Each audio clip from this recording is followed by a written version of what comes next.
तो लोकानुप्रेक्षा में अब आगे आचार्य महाराज यहाँ पर शुद्ध ज्ञान की चर्चा कर रहे हैं। शुद्ध ज्ञान की परिभाषा करेंगे। पहले तो उन्होंने कुछ शॉर्ट में शुद्ध ज्ञान के बारे में बताया था, जब किसकी चर्चा चल रही थी, सम्यक ज्ञान की चर्चा चल रही थी, प्रमाण की चर्चा चल रही थी। तब उन्होंने एक एक लाइन में बताया था, किंतु यहाँ पर अब शुद्ध ज्ञान का विस्तृत वर्णन अध्यात्म की अपेक्षा, सिद्धांत की अपेक्षा तो हम लोगों ने ज्ञान मार्गणा में पढ़ा ही पढ़ा है ना।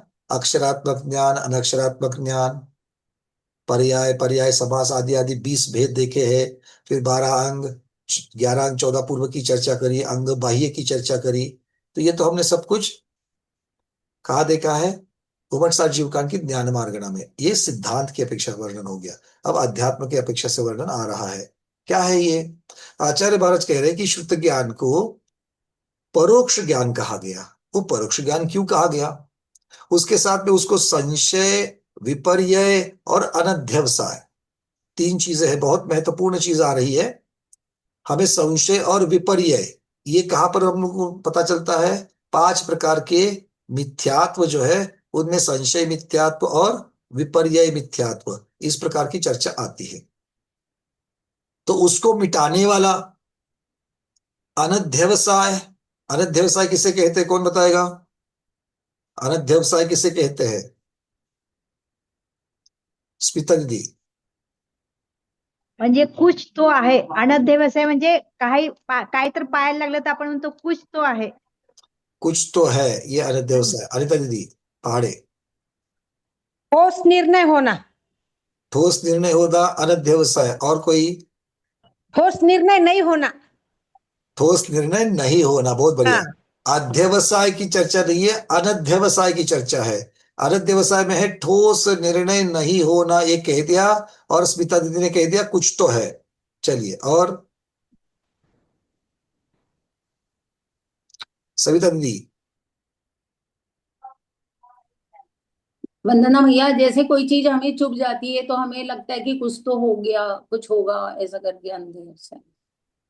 चलो, तो आप लोगों ने जो जो दृष्टांत पढ़े हुए हैं, हो सकता है कि स्मिता दीदी ने और सविता दीदी ने एक ही ग्रंथ से पढ़े हैं, इसलिए दोनों ने एक ही प्रकार का दृष्टांत दे दिया। बट हमें ज्यादा आंसर नजदीक का कैसा है, जैसे अनिता दीदी ने कह दिया, जहां पर निर्णय नहीं होता, जहां पर निर्णय नहीं होता, वस्तु का निर्णय जहां पर नहीं होता है, वहां पर अनध्यवसाय ऐसा कहा जाता है। जैसे इन्होंने कह दिया ना, कुछ तो है, क्या है मालूम नहीं है। कुछ तो है इतना ही पता चला, बट क्या है ये पता नहीं चला।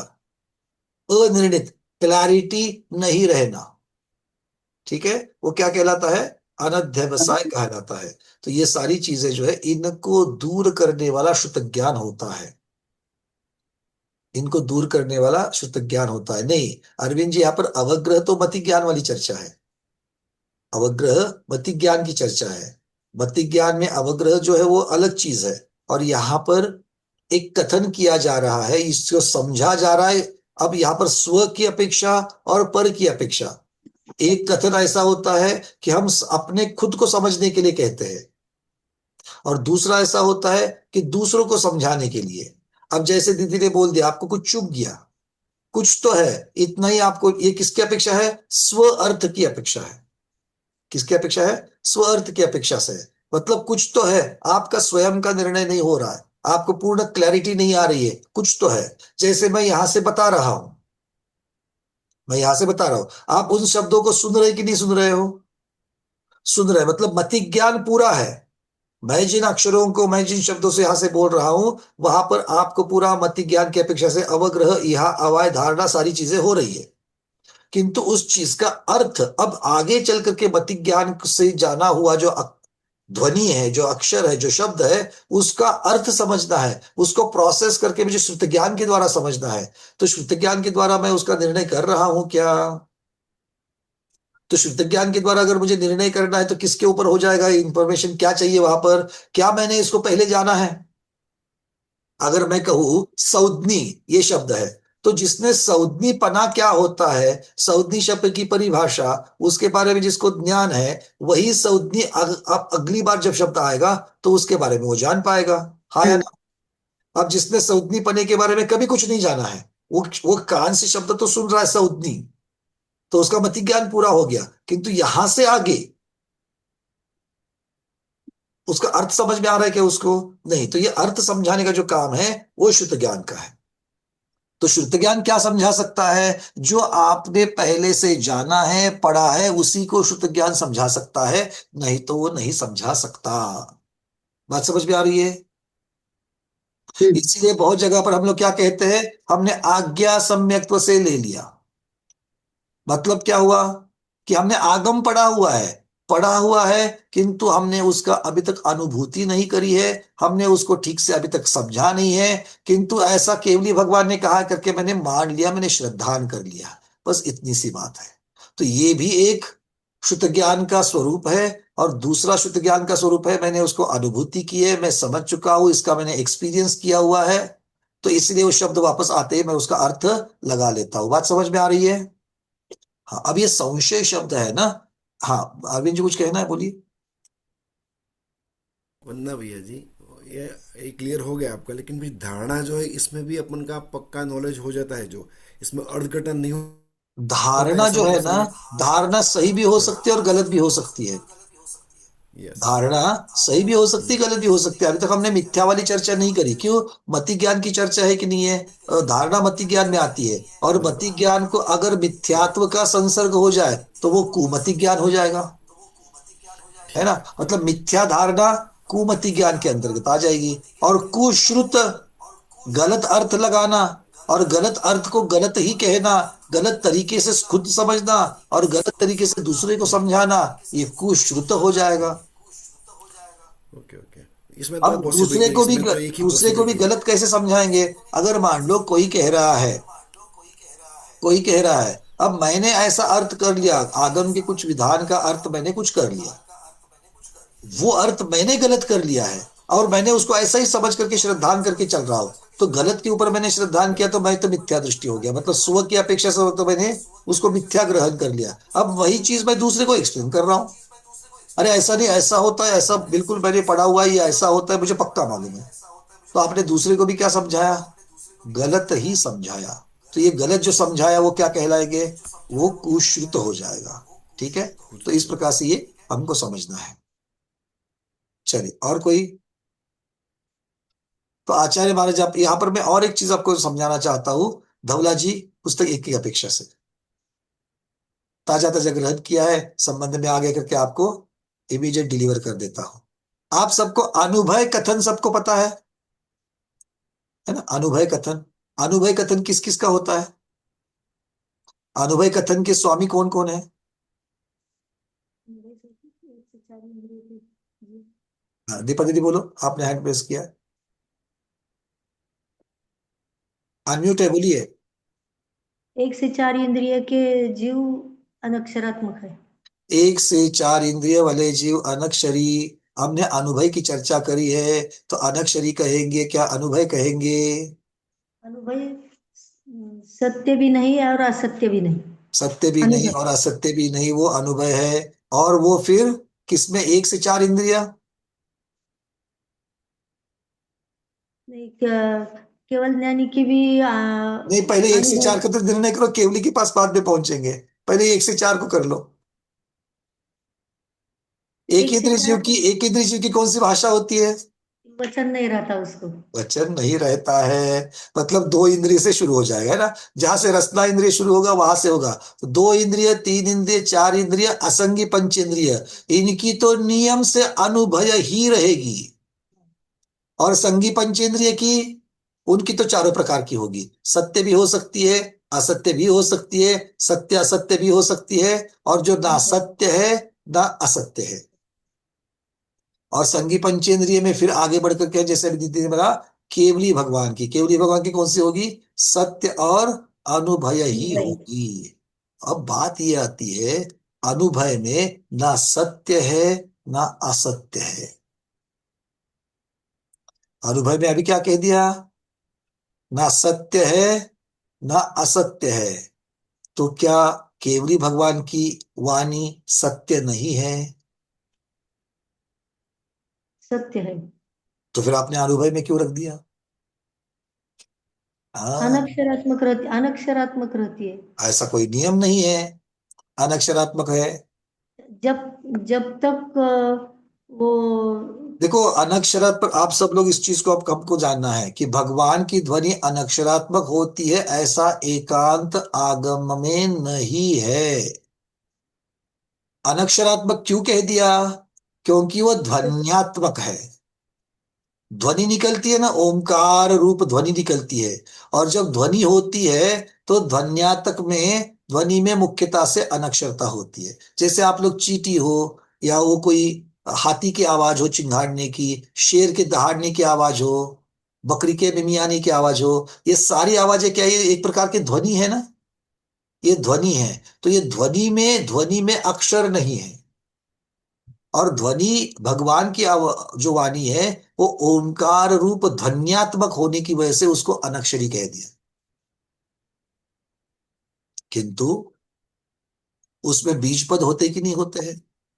दिव्य ध्वनि में बीज पद होते कि नहीं होते हैं? जो गणधर भगवान उसको पकड़ लेते हैं, तो कोई हाथ से पकड़ने वाली चीज नहीं है, उसको ग्रहण करते हैं और पूरे द्वादशांग की रचना करते हैं। तो जो बीज है, किसका बीज है? द्वादशांग का। और द्वादशांग अक्षरात्मक है क्या अनक्षरात्मक है? अक्षरात्मक है। द्वादशांग अक्षरात्मक है कि अनक्षरात्मक है? अक्षरात्मक है। अक्षरात्मक है। तो जो चीज अक्षरात्मक है उसका बीज कैसे होगा? अक्षरात्मक ही होगा। अक्षरात्मक ही होगा। बातें समझ में आ रही है सबको? तो इसीलिए ऐसा एकांत नहीं करना है। धवलाकार कहते हैं, वीरसेन स्वामी कहते हैं, ऐसा एकांत मत करो कि भगवान की वाणी अनक्षरात्मक ही है। वो कथनचित अनक्षरात्मक है, कथनचित अक्षरात्मक भी है। दोनों विवक्षा बता दी उन्होंने। और आगे चल करके वो कहते हैं कि भगवान की वाणी सत्य भी है और भगवान की वाणी अनुभय भी है। अब भगवान की वाणी सत्य क्यों है? तो कहते हैं सत्य वक्ता की अपेक्षा है। किसकी अपेक्षा? वक्ता की अपेक्षा। वक्ता कौन है यहां पर दिव्य ध्वनि के? केवल ज्ञानी। केवल ज्ञानी अरहंत भगवान। तो केवल ज्ञानी जो सारी चीजें जैसी है वैसे यथार्थता से जब जानते हैं, तो उसमें कोई असत्यता हो सकती है क्या? नहीं। मिथ्यात्व की वजह से भी असत्य होता है, क्योंकि असत्य दो कारणों से होता है। अच्छी तरीके से समझ लेना, और जिसको चाहिए नोट भी कर लेना, बड़ी महत्वपूर्ण बात है ये, धवला में आती है। असत्य के दो कारण कह दिए। एक कह दिया कारण अज्ञान। एक कारण क्या कह दिया? अज्ञान। और मिथ्या दूसरा तो कारण कह दिया प्रमाद। दूसरा कारण क्या कह दिया? प्रमाद। अब प्रमाद के दो भेद कर लो। प्रमाद के दो भेद कर लो, कषाय और प्रमाद। कषाय और प्रमाद, मतलब अब इनके भेद करने से असत्य के कितने कारण हो गए? तीन कारण हो गए। असत्य के तीन कारण हो गए, क्योंकि कषाय की वजह से भी हम लोग झूठ बोलते हैं, हाँ या ना? किसी के ऊपर गुस्सा है तो भी हम झूठ बता देते हैं। मान कषाय में भी झूठ बोलते हैं। अंदर से गुस्सा आ गया है और मान कषाय है, अगर आपको कोई बोलता है गुस्सा है क्या, अरे नहीं नहीं बिल्कुल नहीं। कुछ लगा क्या, अरे नहीं बिल्कुल नहीं। तो कषाय के वशीभूत होकर के भी हम असत्य बोलते हैं। अच्छा, दूसरा प्रमाद, मोह के वश भी हम असत्य कहते हैं, हाँ या ना? कैसे सिद्ध करेंगे कि प्रमाद की वजह से, प्रमाद, इसके लिए कोई गाथा प्रमाण आपको याद आ रहा है? प्रमाद की वजह से असत्य बोला जाता है, झूठ बोला जाता है। तत्वार्थ सूत्र सबने पढ़ा है कि नहीं पढ़ा है? अरे पढ़ा है कि नहीं पढ़ा है तत्वार्थ सूत्र उमा स्वामी महाराज का? जागृति दीदी, पढ़ा है ना? तो क्या कहते हैं आचार्य महाराज वहां पर? प्रमत्त योगा प्राण व्यपरोपणम हिंसा, है ना? तो ये प्रमत्त योगा शब्द जो है वो क्या है? वो आदि दीपक है। तो किसके साथ हिंसा की परिभाषा में भी लगा? असत्य की परिभाषा में भी लगेगा। असत्य की परिभाषा क्या है?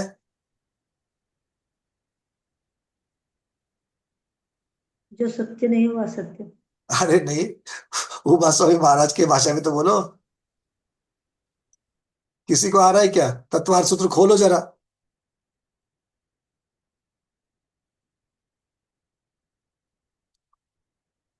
अलका बरजाते दीदी। असद्भिधानम अमृतम। असद्भिधानम अमृतम मतलब असद्भिदानम अमृतम। अभृशम। बस अच्छा। तो वहां पर चर्चा चल रही है कि जो इसके साथ भी प्रमत्त योग लगाना है, तो प्रमत्त योग में जो झूठ बोला गया है वो झूठ है। अदत्तादानम अस्ते अदत्तादानम स्तेयम, ये सूत्र आता है, उसको भी प्रमत्त योगात लगा लो। मैथुनम अब्रह्मम, प्रमत्त योगात मैथुनम अब्रह्मम। मूर्छा परिग्रह, प्रमत्त योगात मूर्छा परिग्रह। तो सब जगह पर ये प्रमत्त योग प्रमत्त योग प्रमत्त योग शब्द लगा दिया। तो झूठ क्यों बोला जाता है? प्रमत्त योग की वजह से बोला जाता है, हाँ या ना? हिंसा होती है, क्यों होती है? प्रमत्त योग है तो ही होती है। उसी को हिंसा कहा गया है। मतलब कषाय की वजह से भी असत्य होता है, प्रमाद की वजह से भी असत्य होता है, हाँ या ना? और तीसरा, अज्ञान की वजह से भी असत्य होता है। अब कषाय कहां पर खत्म होती है? प्रमाद कहां पर खत्म होता है? प्रमाद कहां पर खत्म होता है? छठे गुणस्थान में, है ना? तो छठे गुणस्थान में प्रमाद खत्म हो गया, तो क्या असत्य खत्म हो गया? असत्य वचन असत्य मन के गुणस्थान कहां से कहां तक है? असत्य मन असत्य वचन के गुणस्थान। हेमांगी दीदी। वंदना भैया 1 से 12। बहुत सुंदर, 1 से 12। और यहां पर तो प्रमत्त योग कह दिया था, तो प्रमत्त योग तो छठे गुणस्थान में खत्म हो गया। तो छठे गुणस्थान के ऊपर के सारे, फिर भी आप लोग उनको क्या कह रहे हो? आसक्ति योग कह रहे हो, असत्य वचन योग कह रहे हो। 7वें गुणस्थानवर्ती, 8वें गुणस्थानवर्ती, 9वें वाले श्रेणी क्षपक श्रेणी चटने वाले हैं, उनको भी आपने क्या कह दिया? झूठा कह दिया। किसकी वजह से कह दिया? योग प्रमत प्रमाद की वजह से कहा क्या? नहीं, वहां पर कषाय की वजह से कह दिया, क्योंकि 3 कारण में से पहला कारण चला गया है। दूसरा दूसरा कारण कषाय। कषाय कहां पर खत्म हो जाती है स्मिता दीदी? 10वें गुणस्थान में। 10वें गुणस्थान में कषाय चली गई। अब तो 11वें गुणस्थान में जो पहुंचे हैं, या फिर 12वें वो गुणस्थान में जो पहुंचे हैं, शपक श्रेणी की चर्चा करते हैं, तो 12वें गुणस्थान में भी कषाय नहीं है, फिर भी उनका असत्य आपने कह दिया कि नहीं, 12वें गुणस्थान तक तो असत्य योग है। मतलब दूसरा कारण चला गया। अब तीसरा कारण बचा है। तीसरा कारण कौन सा है? अज्ञान। अज्ञान कहां तक चलता है? जब तक केवल ज्ञान नहीं होता तब तक अज्ञान चलता है। तो अज्ञान 12वें गुणस्थान के अंत तक है, इसीलिए असत्य भी 12वें गुणस्थान के अंत तक है। तो असत्य कोई झूठ बोल रहा है तो अकेले किसकी वजह से बोल रहा है? अकेले कषाय की वजह से नहीं, अकेले अकेले प्रभात की वजह से नहीं, और अज्ञान की वजह से नहीं। तीनों चीजों को हमको देखना है। वैसे ही संशय की चर्चा चलती है, अनध्यवसाय की चर्चा चलती है। आचार्य महाराज कहते हैं, जहां जिस कथन में संशय हो और जिस कथन में अनध्यवसाय हो, वो कथन कौन सा है? अनुभय कथन है। थोड़ा सा मैं पहले आ जाता हूं। हमने केवली भगवान की चर्चा कर रहे थे। केवली भगवान के सत्य और अनुभय, ये 2 योग बताए गए। तो सत्य योग तो किसकी अपेक्षा से बता दिया? वचन की अपेक्षा से, स्वयं की अपेक्षा से, उसके वक्ता की अपेक्षा से। तो वक्ता तो केवल ज्ञानी है, तो वहां पर कोई असत्य आएगा क्या? 13वें गुणस्थान वर्ती, तो असत्य तो खत्म हो गया, मतलब वहां पर सारा सत्य चलेगा। और अनुभय किसकी अपेक्षा से है? तो आचार्य कहते हैं अनुभय श्रोता की अपेक्षा से है। भगवान की दिव्य ध्वनि अनुभय है, वो किसकी अपेक्षा से है? श्रोता की अपेक्षा से है। ये एक कारण बता रहे हैं। अब श्रोता के कारण से कैसे? तो श्रोता, बहुत सारे श्रोता जो है वो दिव्य, जैसे गणधर आदि है, जैसे गणधर आदि है, अवधि मन पर ज्ञानी है, तो वो कुछ विषय को लेकर के उसको सुन भी सकते हैं, उसको समझ भी सकते हैं। तो उनकी वजह से तो वो सत्य भी हो जाएगी, श्रोता की अपेक्षा सत्य भी हो जाएगी। किंतु ऐसे बहुत सारे श्रोता है जो कान से सुन तो रहे हैं, जो कान से सुन तो रहे हैं, किंतु उसके अर्थ को समझ नहीं पा रहे हैं। दश अष्ट महाभाषा समेत लघु भाषा 7 शतक सुचेत। 18 महाभाषा और 700 लघु भाषा में वो ध्वनित हो रही है। तो गाय को भी तो आत्मा की बातें जो सुन बताई जा रही है, वो आत्मा की बातें गाय के कान में भी पड़ रही है। तो गाय को सुनने को मिल रहा है कि नहीं मिल रहा है? क्योंकि गाय की भाषा जो है, गाय की भाषा में उसको सुनने को मिल रहा है, बट गाय को उसका अर्थ समझ रहा है क्या? उसका उतना क्षम है क्या? मनुष्यों में भी जितने बैठे हैं वो अपनी भाषा में तो सुन पा रहे हैं, किंतु उसके क्षम उनका है कि सब उसके बारे में हर चीज। अगर सब समझते तो गणधर भगवान की जरूरत क्या होती? इसीलिए उनके लिए जो कुछ उनके कान में पड़ रहा है, उससे उनकी अवस्था कैसे होती है कि कुछ तो कहा है। क्या कह दिया? कुछ तो भगवान की दिव्य ध्वनि में कुछ तो आया है। क्या आया है? जो मुझे मेरी भाषा में समझ रहा है। तो कुछ तो है, किंतु क्या है वो समझ में नहीं आ रहा है। इसीलिए वो ना तो सत्य है और ना ही तो असत्य है, और इसीलिए वो अनुभय भाषा है। तो कुछ तो है, ये भी संशय है, पर संशय केवली भगवान के ऊपर संशय नहीं है, तो वो अनध्यवसाय है। अपूरेपन, अधूरेपन की अपेक्षा, अभी तक मेरा निर्णय नहीं हुआ, इस अपेक्षा से वहां पर जिज्ञासा की अपेक्षा से संशय है और अनध्यवसाय है। इसीलिए अनध्यवसाय और संशय ये सिर्फ मिथ्यात्व में नहीं होता है, ये अनुभव में भी होता है। तो अनुभव में विवक्षा लगा करके उसको वहां का अर्थ वहां लेना, और मिथ्यात्व में मिथ्यात्व की अपेक्षा से अर्थ लगा करके लेना, ये धवलाकार कह रहे हैं। समझ में आ रही बातें? अब एक अंतिम बात बोल करके मैं धवला जी को पूर्ण करता हूं। धवला जी में शब्द आ गया भास कुभास। प्राकृत में शब्द क्या आ गया? 18 भाषा जो है उनको भास कह दिया, मतलब भाषा। और 7 शत जो भाषा है, 700 भाषाएं जो है, उनको कह दिया कुभास। अब कुभाषा से अर्थ क्या करोगे अरविंद जी?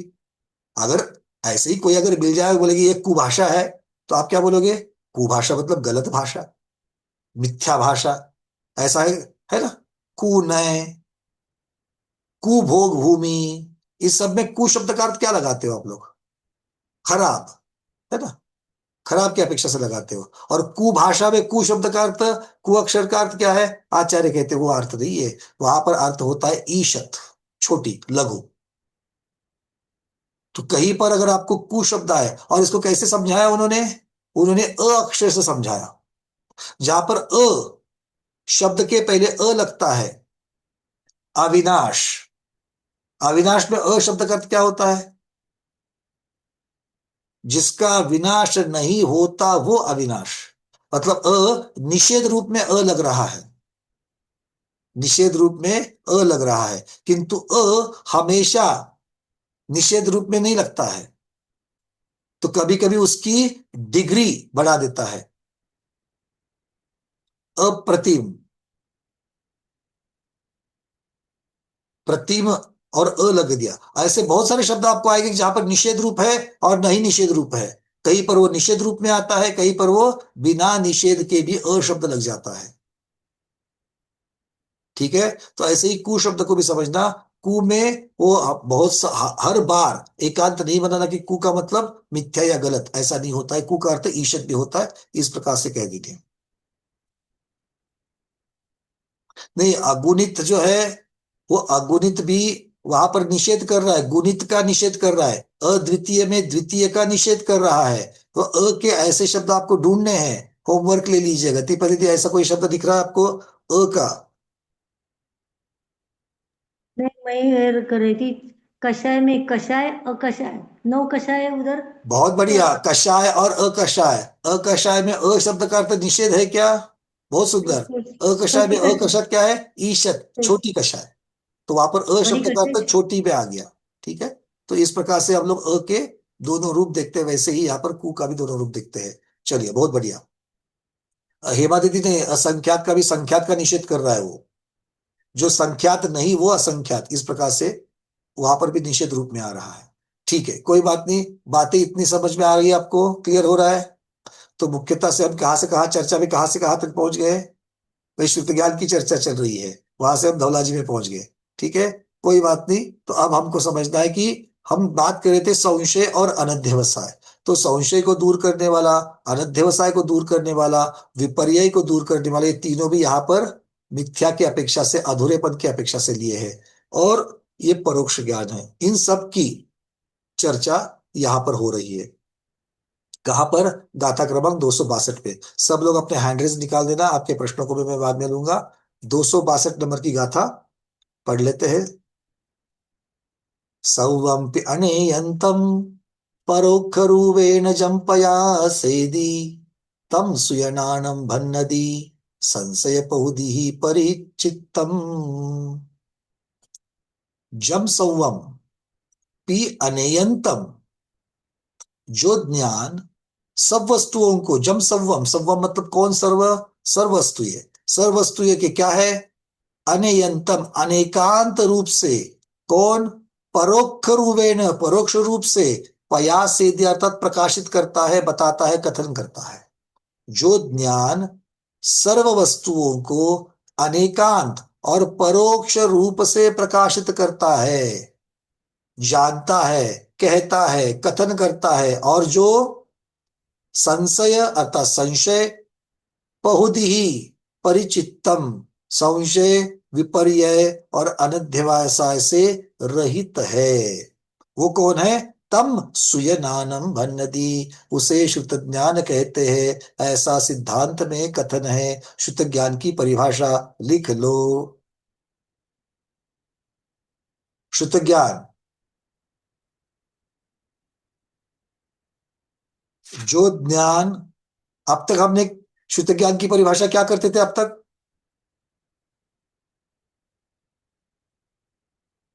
श्रुतम मति पूर्वम द्वैनेक द्वादश भेदम, है ना, ये सब बोला था। तो दीपा दीदी अब तक क्या परिभाषा थी? मति ज्ञान से जाने हुए, आवाज आ रहा है? आ रही है। मति ज्ञान से विशेष जाने हुए विशेष ज्ञान को श्रुत ज्ञान कहते मति हैं। ज्ञान से जाने हुए वस्तु को विशेष रूप से जानना, वो मति ज्ञान, जो श्रुत ज्ञान है। ठीक है ना, अब तक तो इतना ही था। अब नया आ रहा है, और अंदर घुस रहे हैं, और मोटी मोटी परिभाषा आ रही है। ऐसा क्यों हो रहा है हमारे साथ? क्योंकि हम और सूक्ष्मता से अध्ययन कर रहे हैं। लिख लो, जो ज्ञान सर्व वस्तुओं को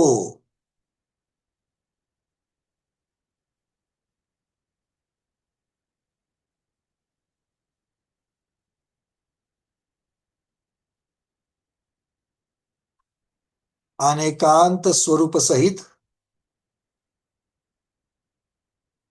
अनेकांत स्वरूप सहित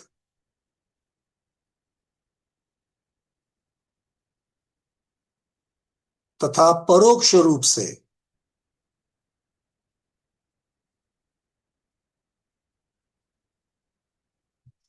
जानता है, वह श्रुत ज्ञान।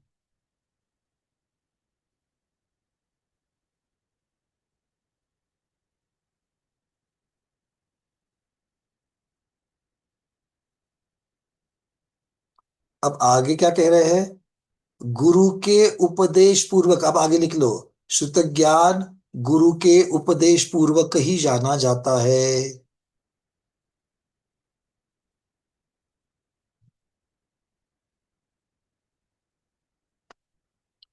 क्योंकि बिना सम्यक्त्व के श्रुत ज्ञान नहीं, और बिना देशना के सम्यक्त्व नहीं। ऐसे लिंक लगा देना उसको। और शुद्ध ज्ञान कहाँ से प्राप्त होता है? शुद्ध ज्ञान की उत्पत्ति कहाँ से होती है? दिव्य ध्वनि से। कहाँ से होती है? दिव्य ध्वनि से होती है। तो दिव्य ध्वनि कौन देते हैं? तीर्थंकर केवली भगवान देते हैं। तो केवली भगवान सर्व के सर्वोत्तम गुरु है कि नहीं है? सर्वोत्तम गुरु है। तो उनकी वाणी, उनका उपदेश, अर्थात गुरु का उपदेश, ऐसा यहां पर कह दिया है। क्लियर है? ये परिभाषा को अच्छी तरीके से याद रखना। अब इसकी संस्कृत छाया, गाथा क्रमांक 262।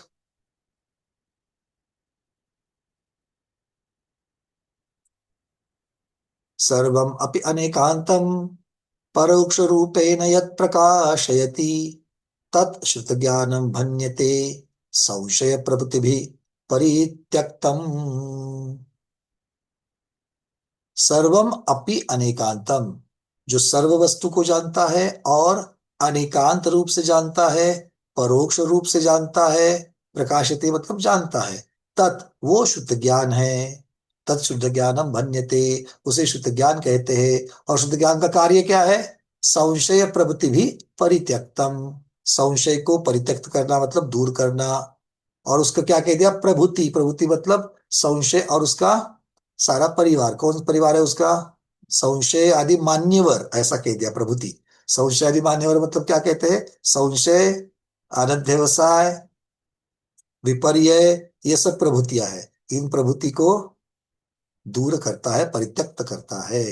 चलिए अब थोड़ा सा डिटेलिंग करेंगे। कैसे? शिवचंद्र महाराज के चरणों में बैठ करके वो कहते, सबसे पहले कह रहे शुद्ध ज्ञान की परिभाषा यहाँ पर शिवचंद्र महाराज हमें दे रहे हैं। यत् परोक्ष रूपेण सर्वमपि जीवादि वस्तु अनेक धर्म विशिष्टम प्रकाशयति तत् श्रुत ज्ञानम भन्यते, अर्थात जिनोक्त श्रुत ज्ञानम कथ्यते। श्रुत ज्ञान भी दो प्रकार के हैं। श्रुत ज्ञान भी दो प्रकार के हैं। श्रुत शब्द से क्या होता है? जो सुना जाता है वो श्रुत। तो सुनने से जिसका ज्ञान होता है उसे भी श्रुत कहते हैं। और जो जिनोक्त श्रुत ज्ञान होता है, वो जिनेंद्र भगवान के उपदेश के द्वारा जो प्राप्त होता है उसे भी श्रुत ज्ञान ही कहते हैं। तो सम्यक दृष्टि के श्रुत ज्ञान कौन सा होगा? जो जिनेंद्र भगवान के द्वारा कहा गया है। और असंगी आदि जो जीव है, असंगी पंचेंद्रिय जो है, जिसको कर्ण इंद्रिय है, असंगी पंचेंद्रिय और कुछ संगी पंचेंद्रिय भी, इनको सिर्फ कर्ण के विषय की अपेक्षा से जो शब्द ज्ञान होता है वो भी श्रुत ज्ञान कहलाता है। ठीक है? जैसे रस ज्ञान, गंध ज्ञान, वर्ण ज्ञान, तो वैसे ही श्रुत ज्ञान मतलब शब्द का ज्ञान भी श्रुत ज्ञान कहलाता है। क्लियर है अरविंद जी? चलिए आगे। तो आचार्य महाराज कह रहे हैं यत् परोक्ष रूपेण, जो ज्ञान परोक्ष रूप से सर्वमपि अर्थात जीवादि वस्तु, सर्व वस्तु मतलब कौन सी? जीवादि वस्तु। अब शिवचंद्र महाराज को अच्छी तरीके से पहचान हो गई। अब आपको बता नहीं रहे जीवादि मतलब कौन कौन सी वस्तु नहीं बता रहे, बस जीवादि वस्तु कह रहे हैं। आगे वो कैसी है जीवादि वस्तु? अनेक धर्म विशिष्टम, अनेक धर्मों से विशिष्ट रूप से मतलब विशिष्ट विशिष्ट स्वभाव को धारण किए हुए वस्तु यह है। और उस धर्म के साथ में उसे वो प्रकाशित करता है, उसको जानता है, अर्थात स्वभाव सहित वस्तु को जानता है। इसीलिए उसको श्रुत ज्ञान यहां पर कहा जा रहा है। ठीक है? जिनेंद्र भगवान के द्वारा प्रतिपादित श्रुत ज्ञान कहलाता है। अब आगे चलते हैं। अब आचार्य महाराज यहां पर उसको परोक्ष ज्ञान कह रहे हैं। क्या कह रहे हैं? परोक्ष। परोक्ष का अर्थ क्या होता है? भाई कोई साधन रूप है, उस साधन के द्वारा ही उसको जाना जाता है, बिना साधन के नहीं जाना जाता। प्रत्यक्ष ज्ञान कैसे जानते हैं? बिना इंद्रिय के, बिना निमित्त के, बिना साधन के। इसीलिए उसको प्रत्यक्ष, प्रत्यक्ष, अक्ष मतलब आत्मा, जिसको आत्मा से सीधे जाना जाता है, बीच में कोई मीडिएटर नहीं है। अभी आप और हम कैसे जान रहे हैं? अभी आप और हम कैसे जान रहे हैं? कुसुम दीदी मुंबई, कुछ जान रही हो या नहीं? अनम्यूट कर लीजिए। हाँ, कुसुम दीदी मुंबई, कुछ जान रही हो कि नहीं जान रही हो? हाँ, जान रही हो। तो कैसे जान रही हो? मत्ति ज्ञान श्रुति ज्ञान पूर्वक। तो मति ज्ञान श्रुत ज्ञान कैसे हो रहा है? स्वभाव से सीधे आत्मा। आपको किसी की जरूरत पड़ रही है क्या? हाँ, किसकी जरूरत पड़ रही है? जैसे आप समझा रहे हैं। नहीं, हमारी समझाने की बात छोड़ दो। अगर मैं यहाँ पर नहीं हूं तो भी जिंदगी में बहुत सारी चीजें आपको बिना किसी के सहायता के हुई कि नहीं हुई है? तो क्या ऐसी कोई बात है जो आपको किसी की सहायता की जरूरत नहीं है? बहुत सारी चीजें होती है भैया जिसकी सहायता की जरूरत नहीं होती है। बहुत सारी चीजें ऐसी हैं जिसको कोई सहायता की जरूरत नहीं है। अब आपको मैं दिखाता हूं कि आपने किस किस की सहायता ली है, और बिना सहायता के आप कुछ भी नहीं कर सकती हो। आंखें बंद करो, कुछ देख सकती हो? वर्ण का ज्ञान हो रहा है? आकार का ज्ञान हो रहा है? नहीं, मतलब वर्ण और आकार का ज्ञान होने के लिए, मति ज्ञान होने के लिए आंखों की जरूरत है। आंखों की सहायता लेनी पड़ रही है। अब ये मत बोलो भैया वो तो मेरी है, किसी दूसरे की थोड़ी है।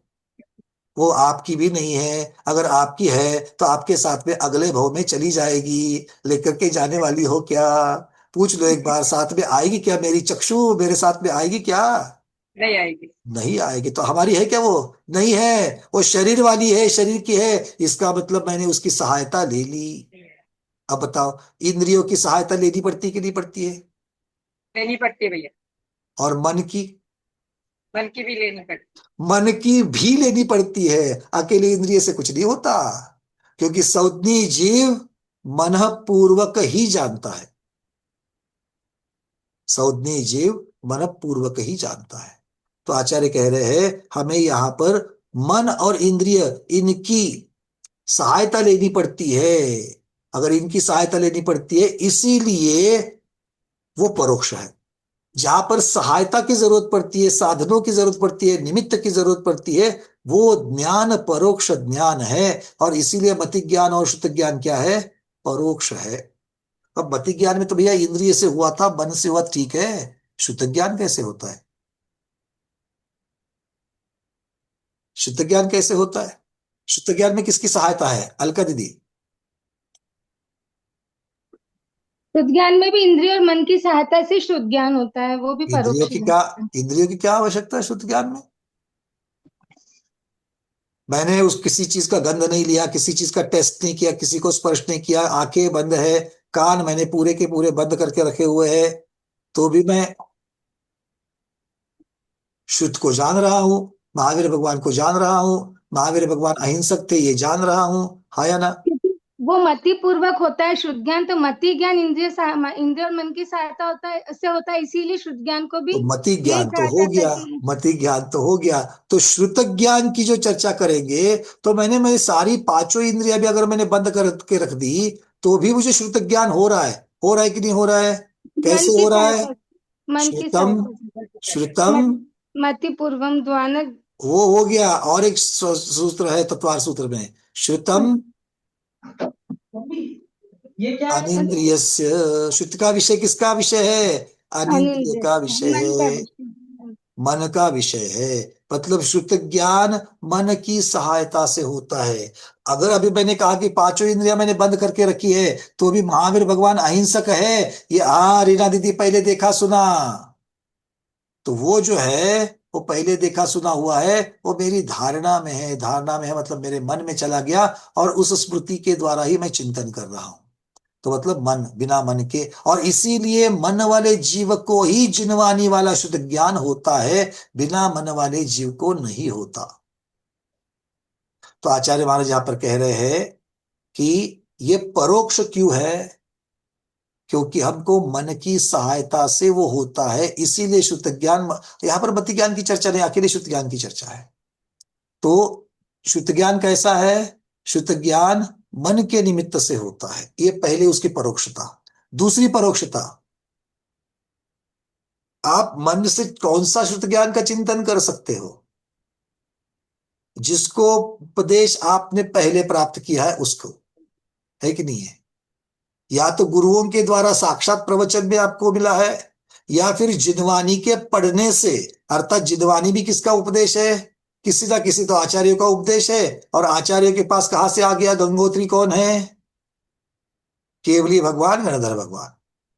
मतलब किसी न किसी के उपदेश के बिना जिनवानी या शुद्ध ज्ञान नहीं बनता है। अर्थात मुझे उस उपदेश की सहायता, उसका निमित्त, उस साधन के द्वारा ही मैं शुद्ध ज्ञान को जानता हूं। इसीलिए शुद्ध ज्ञान परोक्ष है। परोक्षता समझ में आ गई? याद में रह गई? शुद्ध ज्ञान को परोक्ष क्यों कह दिया? बोलो अकलंक भगवान की जय।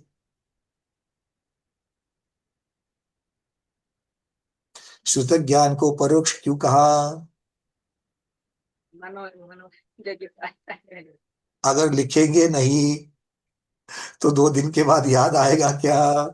तो थोड़ा थोड़ा बीच बीच में लिखते लिखते जाओ। सारी चीजें मैं नहीं बताऊंगा, आपको अपनी भाषा में थोड़ा सा रफ लिखना है। और फिर वीडियो को सुन करके जो आपके मन में बैठा हुआ ना कि वीडियो सुनने में कोई मतलब नहीं है, अगर मैं वीडियो नहीं सुनता हूं फिर से तो भी मेरा कल्याण हो रहा है, इस बात को, इस संशय को, इस अनध्यवसाय को मैं दूर करने के लिए ये सब बता रहा हूं। क्लियर है ना? हाँ, चलिए। जिनको जिनको ऐसा लगता है कि बिल्कुल मुझे सुनने की आवश्यकता नहीं है, उनके लिए मैं नहीं कह रहा हूं। आगे बढ़ते हैं। अब तो 2 चीजें यहां पर कह दी उन्होंने। एक तो परोक्ष रूप से जान रहा है और सब वस्तुओं को जान रहा है। और सब वस्तुओं को कैसे? अपने स्वभाव सहित जान रहा। ठीक है, शुद्ध ज्ञान की विशेषता समझ में आ गई। एक तो परोक्ष रूप से जानता है, तो परोक्ष क्यों कहा। और सर्व वस्तुओं को अपने धर्म सहित जानता है। तो सब वस्तुओं का धर्म क्या है? किसी भी वस्तु का धर्म क्या है?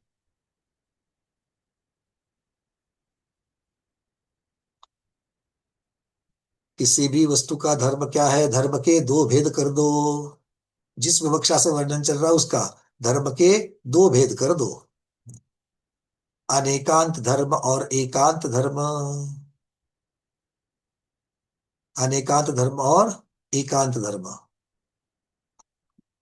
एकांत शब्द को ब्रैकेट में लिखना, एक पक्ष। वो मिथ्या वाला एकांत की चर्चा नहीं है, यहाँ पर चर्चा हम कर रहे हैं शुद्ध ज्ञान की। तो शुद्ध ज्ञान तो सारा सम्यक वाली बता चर्चा चलेगी, मिथ्या वाली चर्चा कुछ नहीं है यहाँ पर। तो वस्तु का स्वभाव कैसा है?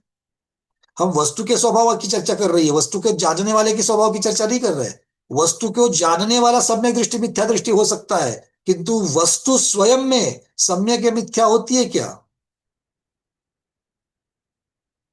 नहीं होती है। और इसीलिए जब वस्तु के धर्म की चर्चा चलेगी तो वस्तु के 2 धर्म है, एक अनेकांत धर्म और एक पक्ष वाला एकांत धर्म। क्लियर है? जब हम एकांत धर्म कहते हैं तो मिथ्यात्व वाला एकांत लेना है क्या? नहीं लेना है। तो कौन सा लेना है?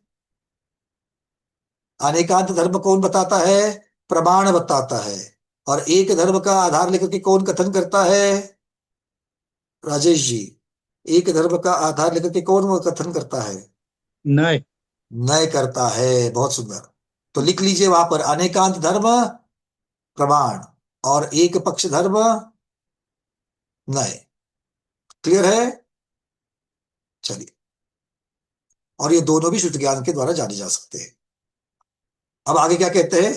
तत्कीदृशम, ये शुद्ध ज्ञान कैसा है? संशय प्रपृतिभिर परित्यक्तम। संशय अर्थात क्या क्या है? संशय विपर्यस अनध्यवसायादि भी रहितम। तो 3 के बिना, 3 से रहित होता है। शुद्ध ज्ञान कैसा है? संशय आदि से, संशय आदि से मतलब संशय, विपर्य और अनध्यवसाय, इनसे रहित होता है। संशय मतलब संदेह, डाउट लेना, सचमुच में ऐसा है क्या, इसको निकालता है। फिर विपर्य अर्थात विपरीतता को निकाल देता है। जो यथार्थ के विरुद्ध है वो विपरीत, उस विपरीतता को दूर करता है। और अनध्यवसाय अर्थात अनिश्चित अस्पष्ट ज्ञान को भी वो, ऐसी जानकारी को भी वो दूर करता है। चलिए, केवल शब्द को सुन लेना, किसी बात का अनुमान लगा देना, ये शुद्ध ज्ञान का स्वरूप नहीं है। तो वस्तु के विषय का निश्चित और यथार्थ बोध होना, यही शुद्ध ज्ञान है। लिख लीजिए एक लाइन मैं बता रहा हूं, वो वस्तु के विषय में निश्चित और यथार्थ ज्ञान शुद्ध ज्ञान कराता है।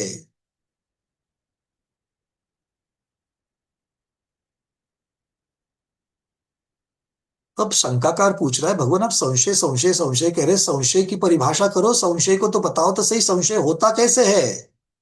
संशय होता कैसे है? तो पूछते हैं स्थानुर्वा पुरुषो वा इति चलिता प्रतिपत्ति इति संशया अर्थात संदेहा। यह स्थानु है या पुरुष है? स्थानु मतलब खंबा, ये खंबा है क्या पुरुष है? क्या खंबे जैसे खड़े हो, है ना? एक चलचित्र के गाने में भी शब्द आ गए थे, खंबे जैसे खड़ी हो। तो मतलब खड़े ऐसे निश्चल खड़ा होना, उसको क्या कहते हैं? खंबा। बिल्कुल भी हिलना नहीं डुलना नहीं, उसे क्या कहते हैं? अब आप लोगों ने बता दिया। तो मैं प्रश्न जब पूछता हूं तो जो हिलते भी नहीं डुलते भी नहीं, उनको मैं तो प्रतिमा योग कहता हूं, किंतु वो क्या होते हैं? आप कह लो, मैं नहीं। ठीक है, आचार्य महाराज शुभचंद्र महाराज कह रहे हैं ये स्थानु है अर्थात खंबा है अथवा पुरुष है। इस प्रकार की डावाडोलता, इस प्रकार की अनिश्चितता, इस प्रकार का संदेह जो होता है, संशय होता है, वही संशय संदेह कहलाता है। मतलब जो अनिश्चित प्रतीति होती है। कैसी प्रतीति होती है? अनिश्चित, ये है या ये है, इसका निर्णय नहीं कर पाते हैं, इसी को संदेह कहा जाता है। अर्थात आचार्य महाराज कहते हैं जब किसी भी वस्तु के विषय में ज्ञान दो या अधिक परस्पर विरोधी विकल्प करता है तब वो संदेह कहलाता है। क्या परिभाषा है? क्या कह रहे हैं? जब किसी वस्तु के विषय में अपना ज्ञान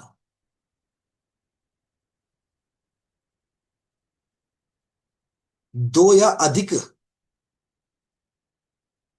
विकल्प करता है, वो संदेह कहलाता है, वो संशय कहलाता है। क्यों? क्योंकि इससे निश्चय नहीं होता। चलिए, अब आता है विपर्यय। विपर्यय किसे कहते हैं? आचार्य उसकी परिभाषा कर रहे हैं शुक्ति। देखो, आज तक हम लोगों ने इन सब शब्दों को जाना था, अब यहां पर नए सिरे से क्या उसकी आगम में आई हुई परिभाषा हमको समझ में आ रही है। आचार्य महाराज कह रहे हैं विपर्यय की परिभाषा। तो आप जब भी यहां से आगे कोई दूसरा स्वाध्याय करते हो तो अगर आप विपर्यय शब्द लगाएंगे तो आप क्या कहेंगे? कार्तिकानुप्रेक्षा की लोकानुप्रेक्षा में शुभचंद्र महाराज ने विपर्यय की परिभाषा करी है। जैसे हम कहते हैं उमा स्वामी महाराज ने हिंसा की परिभाषा करी है, झूठ की परिभाषा करी है, वैसे यहां क्या कहेंगे? कार्तिक स्वामी जी ने विपर्यय संशय आदि की परिभाषाएं करी है। तो विपर्यय की परिभाषा क्या है? शुक्तिकायाम रजत ज्ञानमिति विपर्यासः विपरीतः विभ्रमः। शुक्तिकायाः, शुक्ति शुक्ति मतलब क्या है? सीप। उस शुक्तिकाय, शुक्तिकाय मतलब सीप, जो शिंपला होता है ना, शिंपला सीप कहते हैं ना, सीप। तो उस सीप को देख करके उसकी जगह वो सीप क्या होती है? चमकती है, और वो चमकने से उसे हम क्या जानते हैं? रजत। सी चमकती हुई सीप को देखकर चांदी जैसा ज्ञान होना या चांदी है ऐसा ज्ञान होना, ये विपर्यास है। मतलब जो नहीं है उसका ज्ञान हो रहा है। ऐसा कोई आपको उदाहरण याद आ रहा है? मरुभूमि में तपती हुई रेत जल का आभास कराती है, वो विपरीत ज्ञान विपर्यय ज्ञान है। ठीक है, लिख लीजिए। वस्तु के वास्तविक स्वरूप के विपरीत ज्ञान होना, वस्तु के वास्तविक स्वरूप के विपरीत ज्ञान होना विपर्यय कहलाता है। उदाहरण दृष्टांत दे दो। रेगिस्तान में चमकती रेत को जल कहना या जल का आभास होना।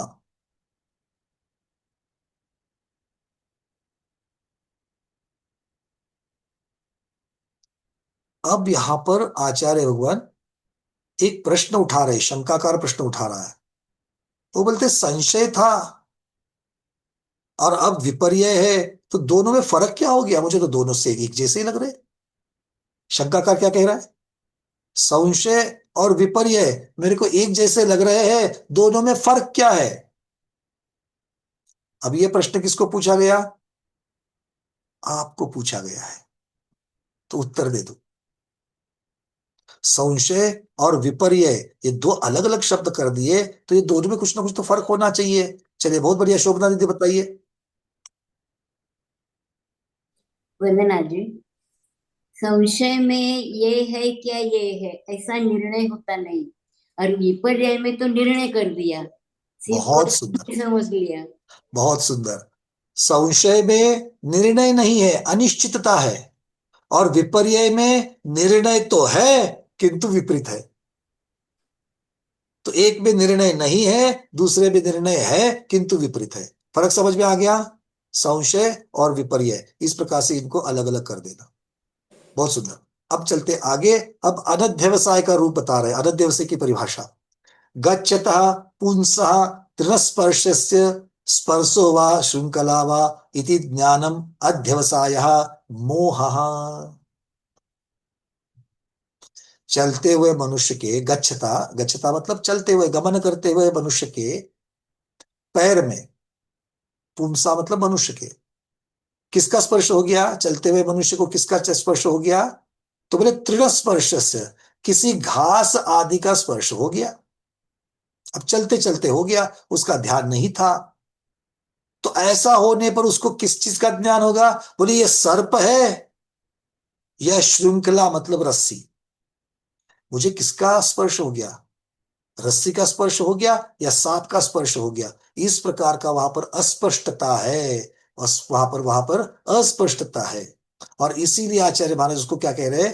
अनध्यवसाय कह सक रहे हैं। वो कहते हैं आगे, अब यहाँ पर हमें चर्चा होती है कि भाई संशय भी वही है, वहां पर निर्णय नहीं हो पाया था।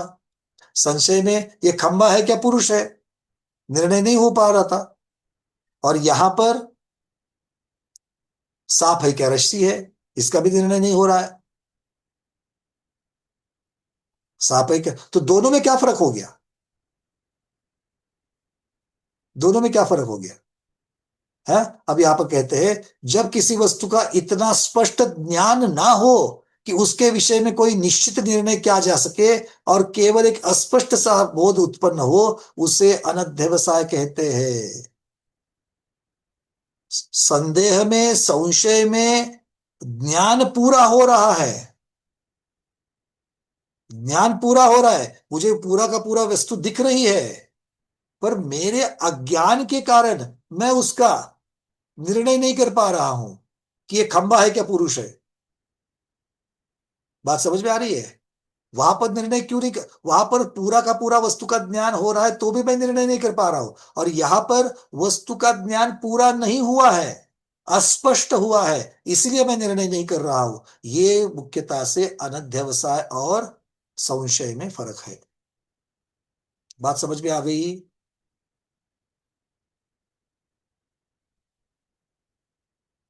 एक में निर्णय तो दोनों में नहीं हो रहा है, निर्णय दोनों में नहीं हो रहा है, किंतु ज्ञान स्पष्ट है कि अस्पष्ट है। संदेह में, संशय में स्पष्ट ज्ञान के बावजूद निर्णय नहीं हो रहा है, और अनध्यवसाय में अस्पष्ट ज्ञान है, इसीलिए निर्णय नहीं हो पा रहा है।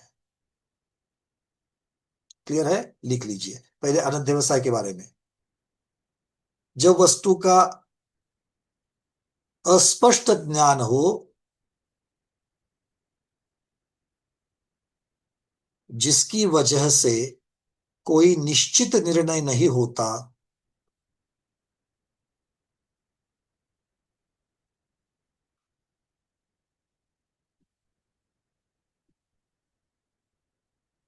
उसे अनध्यवसाय कहते हैं।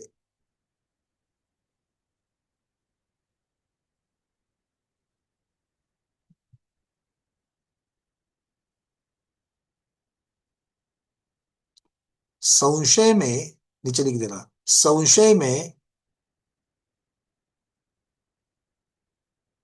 ज्ञान स्पष्ट होने के बावजूद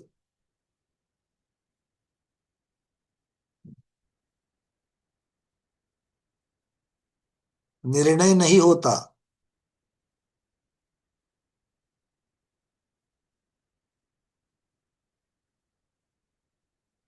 निर्णय नहीं होता संशय में।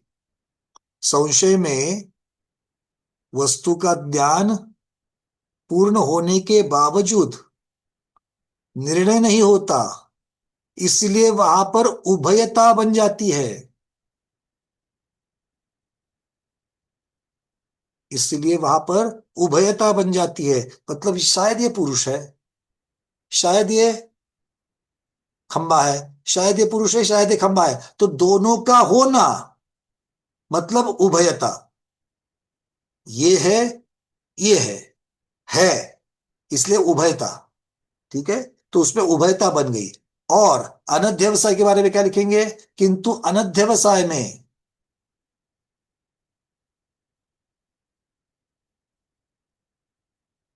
वस्तु की अस्पष्टता के कारण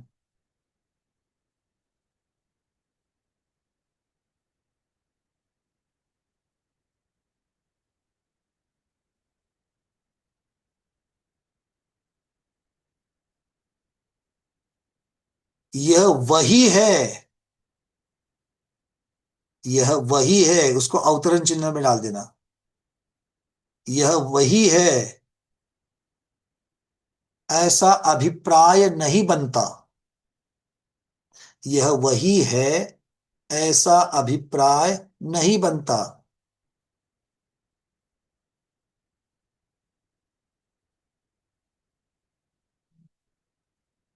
अर्थात अनुभयता बन जाती है, अर्थात अनुभयता बन जाती है।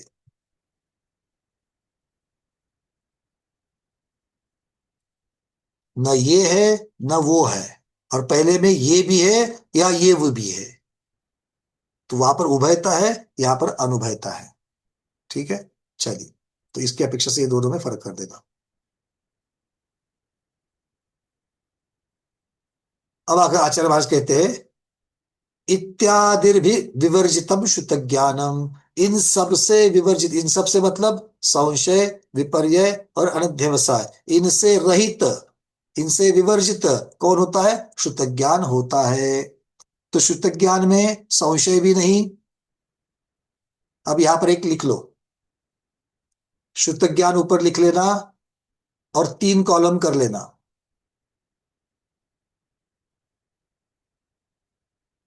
3 कॉलम कर लेना। पहले कॉलम में लिखेंगे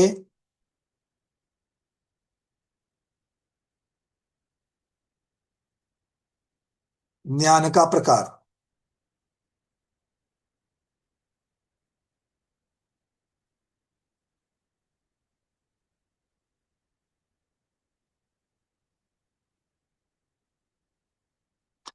दूसरे में लिखेंगे उदाहरण या दृष्टांत, कुछ भी लिख दिए।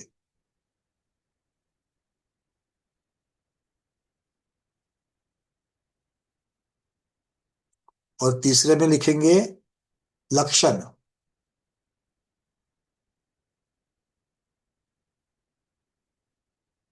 तो पहला ज्ञान का प्रकार कौन सा? संशय। उसका दृष्टांत दे दो, यह खंबा है या पुरुष? Question mark.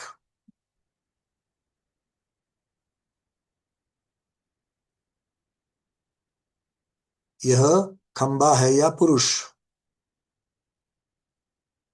ये उदाहरण हो गया, दृष्टांत हो गया। इसका लक्षण क्या है? निर्णय की संदिग्धता।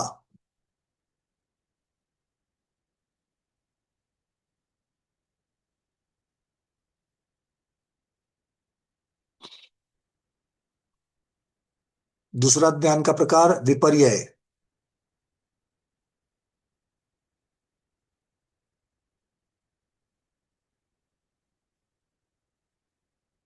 उसका उदाहरण क्या है? चमकती सीप को देखकर चांदी समझना।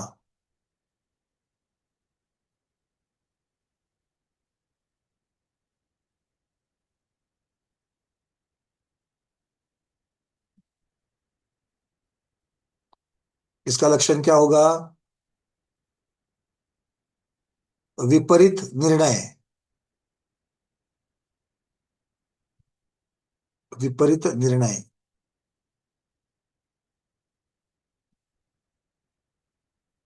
तीसरा ज्ञान का प्रकार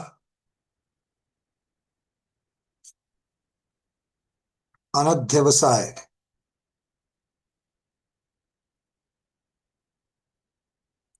तीसरा ज्ञान का प्रकार अनध्यवसाय।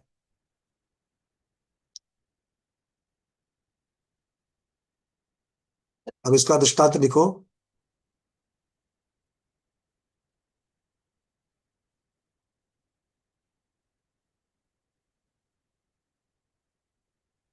अस्पष्ट स्पर्श को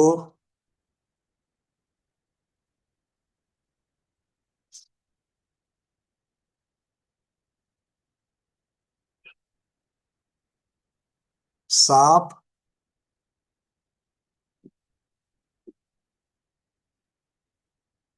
अथवा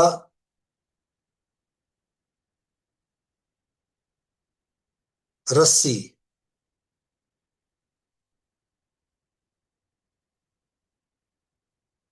अस्पष्ट स्पर्श को सांप अथवा रस्सी रूप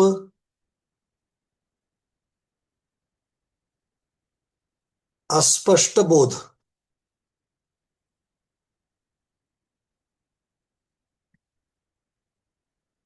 अस्पष्ट बोध। इसका लक्षण क्या है? अनिर्णित अनिर्णित बोध, ये उसका लक्षण, अनिर्णित बोध। ठीक है। ऊपर शुद्ध ज्ञान जो लिखा है, शुद्ध ज्ञान में इनकी रहितता, ऐसा टाइटल दे देना। शुद्ध ज्ञान में इनकी रहितता, मतलब ये चीजें नहीं होती है। समझ में आ गई बात?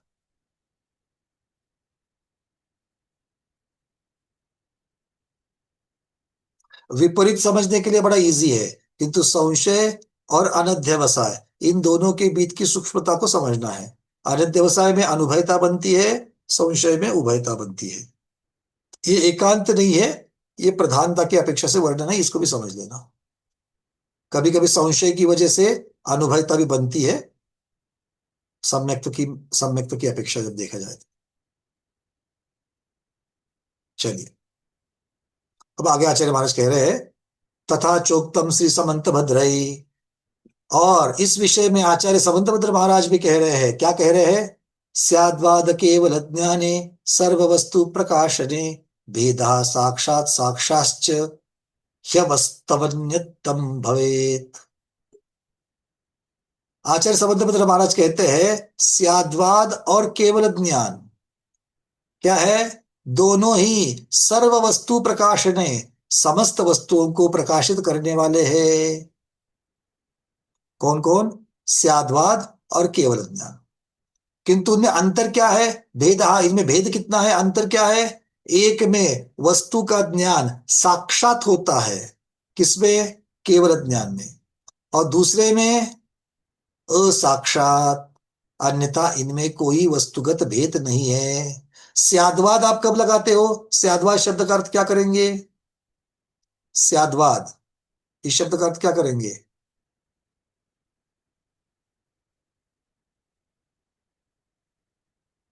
अरविंद जी। किसी अपेक्षा से, हाँ, किसी अपेक्षा से। आवाज बड़ी धीरे आ रही है।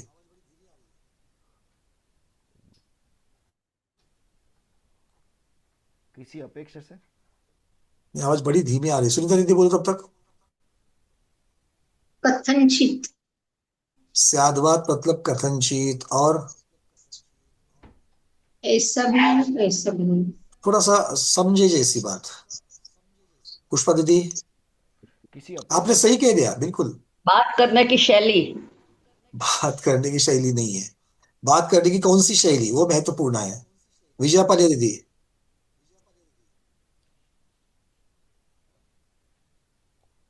अनम्यूट कर लो।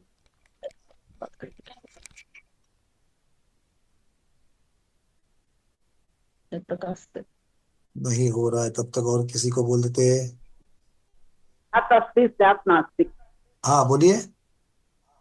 स्यात् अस्ति स्यात् नास्ति ये तो उसका एक भंग स्याद्वाद में। है, उसका तो एक भंग है ये, 7 भंगों में से एक भंग है। स्याद्वाद का शब्द का अर्थ क्या करेंगे सुजाता शादी जी? को संस्कृत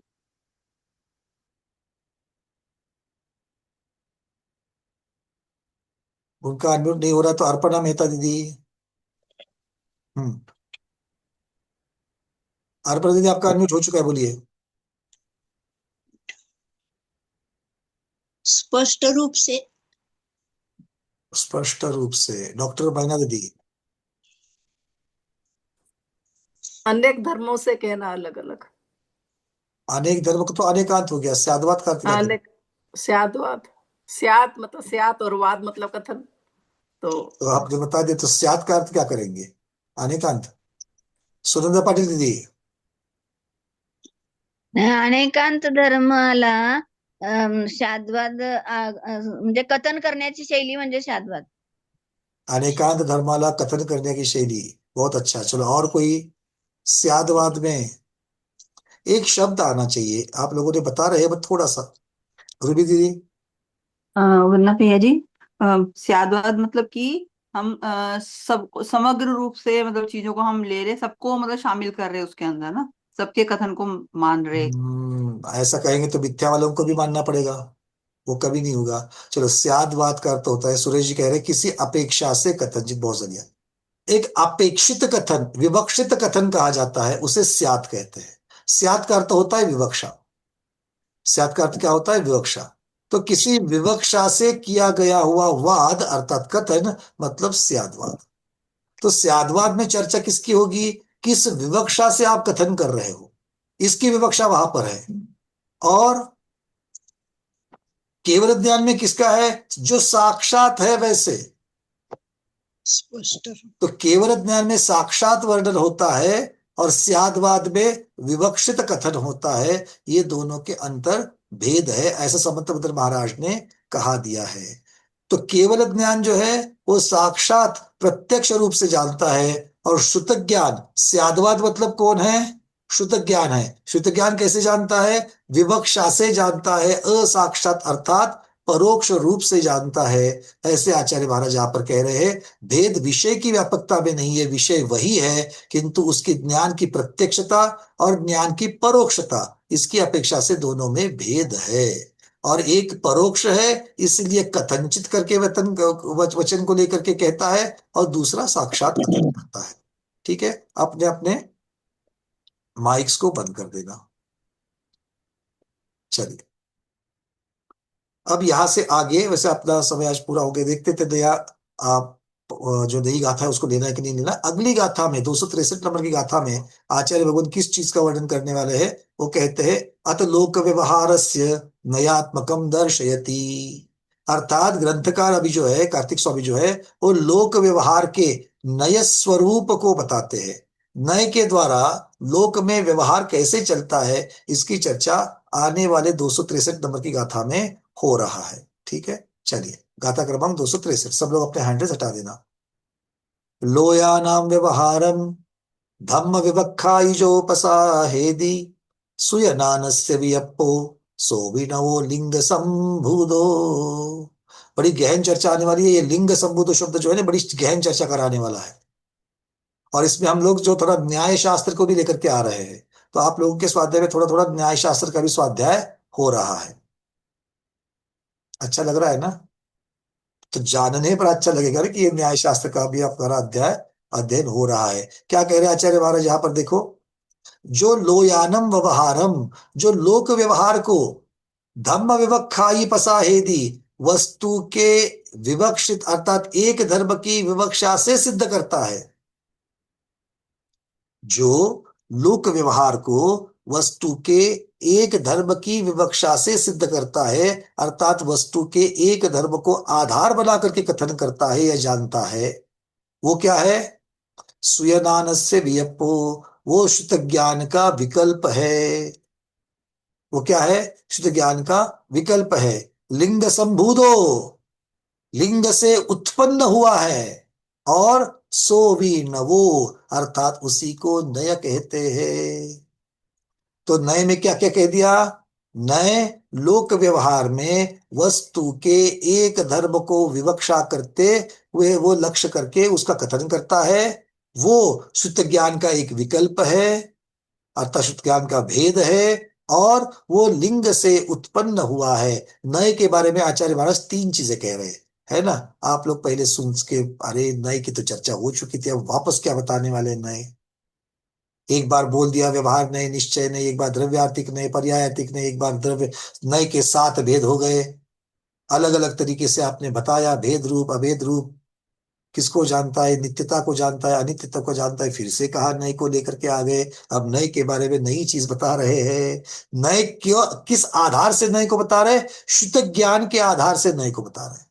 क्यों? क्योंकि प्रमाण और नए, इन दोनों से शुद्ध ज्ञान की चर्चा होती है।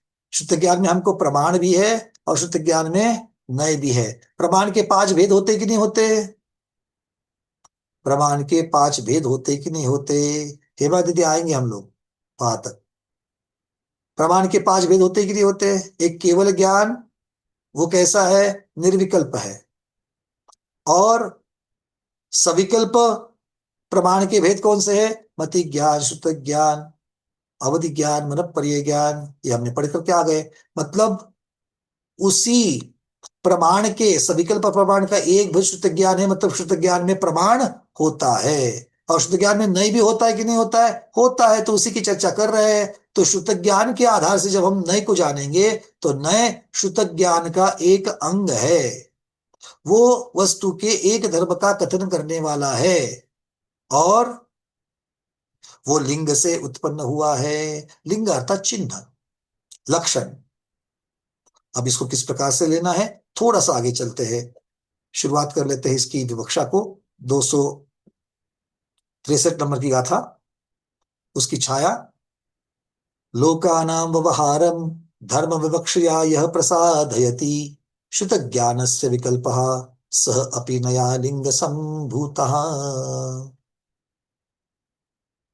आचार्य महाराज जब कहेंगे नए की परिभाषा, उसका शुद्ध ज्ञान अर्थात स्याद्वाद से संबंध, और लिंग संभूत, लिंग से उत्पन्न नए किसे कहते हैं, इसकी चर्चा इस गाथा के अंतर्गत होगी। तो हमारा लक्ष्य क्या है इस गाथा में? तीन चीजों को हमको समझना है। एक, नए की परिभाषा जाननी है।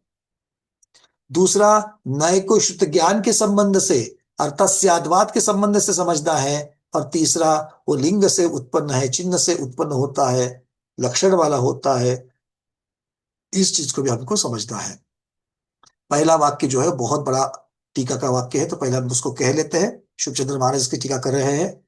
यह वादी प्रतिवादी वा धर्म विवक्षया अस्ति नास्ति नित्यानित्य भेदा भेद एकानेकाद्यनेक स्वभावम वक्तुम इच्छया लोकानां जनानां व्यवहारम भेदोपचारतया वस्तु व्यवह्रियते इति व्यवहारम ग्रहण गमन याचन वितरणादि वस्तु नित्यानित्यादिकं प्रसादयति निर्मिनोति निष्पादयति सोपि शुद्धज्ञानस्य स्याद्वाद रूपस्य विकल्पः भेदः नयः कथ्यते। अब तीनों चीजों की यहाँ पर भूमिका आचार्य महाराज कर रहे हैं। सबसे पहले कह रहे हैं यह वादी प्रतिवादी, जो वादी और प्रतिवादी, वादी प्रतिवादी चर्चा करने वाले क्या करते हैं? किसी धर्म विवक्षया, किसी विशेष धर्म को विवक्षित करके, किसी विवक्षित धर्म को मतलब एक धर्म को लक्ष्य करके, उसको आधार बना करके क्या करते हैं? चर्चा करते हैं। वादी प्रतिवादी क्या करते हैं? चर्चा करते कि झगड़ा करते हैं? जब तक वाद प्रतिवाद चल रहा है, जब तक चर्चा चल रही है, तब तक उसे वाद और प्रतिवाद, क्योंकि वाद करना, स्याद्वाद, वाद शब्द का अर्थ क्या हो गया? झगड़ा है क्या? वो तो आपने और हमने वाद शब्द का अर्थ झगड़ा बना दिया है। क्यों? क्योंकि बिना झगड़े के हमको वाद और प्रतिवाद करने के लिए आता ही नहीं है। आज कौन सी सब्जी बनेगी, ये विषय दिया गया। क्या विषय दिया गया? आज कौन सी सब्जी बनेगी। उसके ऊपर वाद प्रतिवाद होता है कि नहीं होता है? बोलो। आज तोरई बनाते हैं, दूसरे बताते नहीं आज मेथी बनाते हैं, फिर पहले ने बोल दिया नहीं वर्षा योग शुरू हो गया है, पत्ता वाली सब्जी नहीं खानी है, इसलिए मेथी नहीं तोरई बनाते हैं। तो दूसरे ने बोल दिया आज हमारे घर में तोरई नहीं है, तो पहले वाले ने बोल दिया कोई बात नहीं, बाहर से मैं लेकर के आती हूँ। यहां तक क्या चल रहा है? चर्चा चल रही है, तो वाद और प्रतिवाद हो रहा है ना। और अगर यही बीच में बोला दिया जाए तोरई नहीं है तो क्या हो गया, लेकर क्या आओ। फिर अगला प्रश्न आ गया मैं क्यों लेकर क्या आओ, आइडिया तो तुम्हारी है, मैं तो मेथी बनाने के लिए बोल रहा था, तुमने ही बोला तोरई बनानी है तो नहीं है, तो अब तुम्हारी आइडिया तो तुम ही लेके आओ। अब देखो कहा जा रहा है ये सब कुछ। अब ये वाद प्रति, अब ये तो झगड़ा हो गया, है ना। तो ये यहाँ झगड़े की चर्चा नहीं कर रहे आचार्य महाराज, यहाँ पर वाद प्रतिवाद की मतलब चर्चा की चर्चा चल रही है ना। तो वो वाद और प्रतिवाद किसके साथ में चल रहे हैं? किसी विशेष धर्म को लेकर के बात करते हैं। विशेष धर्म मतलब एक विशेष उसके स्वरूप को लेकर के चर्चा करते हैं। तो स्वरूप कौन कौन से होते हैं, वस्तु के स्वरूप कौन कौन से होते हैं, बोलो। आप तो शुभचंद्र महाराज नहीं, मैं भी मान करके ऐसे बैठोगे, आपको आता है। वस्तु के स्वरूप कौन कौन से होते हैं? अंजलि दीदी नागपुर बोलिए, वस्तु के स्वरूप कौन कौन से होते हैं? फटाफट फटाफट फटाफट चलिए। अनम्यूट नहीं हुआ, हाँ हो गया।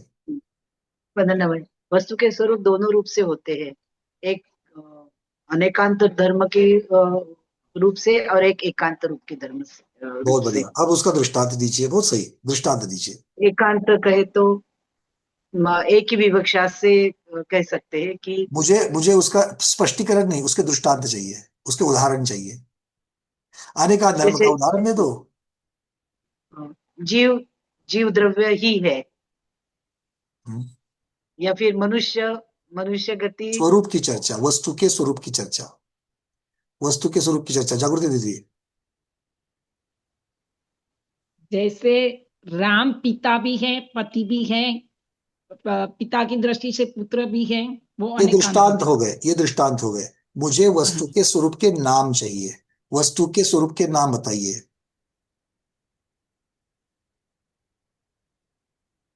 सुनीता उकलकर दीदी।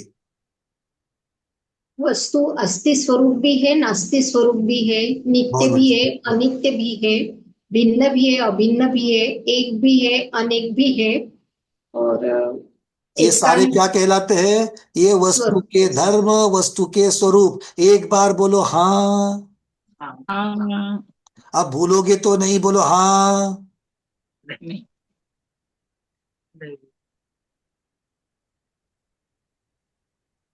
ठीक है, चलो।